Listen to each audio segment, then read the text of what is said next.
মৃত্যুর 3 দিন আগে মৃত ব্যক্তির মধ্যে 3টি আলামত প্রকাশ পায়। মানুষ যখন পৃথিবী ছেড়ে দুনিয়া থেকে চলে যাবে, কবরের যাত্রী হয়ে যাবে, চিরস্থায়ী জায়গাতে চলে যাবে, দুনিয়ার মায়া ত্যাগ করে, ওই মুহূর্তে মানুষের ভিতরে 3টি সিমটম লক্ষ্য করা যায়। 1 নম্বরে হলো খাবার দাবার বন্ধ হয়ে যায়, পরিবর্তন হয়ে যায়। আগে কত খাবার খেত, অনেক খাবার খেত, মুখে অনেক রুচি ছিল, কিন্তু দেখা যায় মৃত্যুর আগ মুহূর্তে এসে মানুষটা যখন বুঝতে পারে আমি আর দুনিয়াতে বেঁচে থাকবো না, আস্তে আস্তে করে তার খাবারটা সংকীর্ণ হয়ে আসে। 2 নম্বরে মানুষের কথার ভিতরে ভিন্নতা দেখা যায়।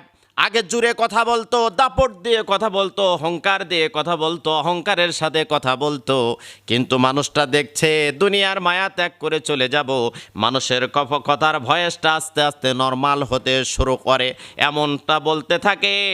যদি মা মারা যায় তাহলে বলে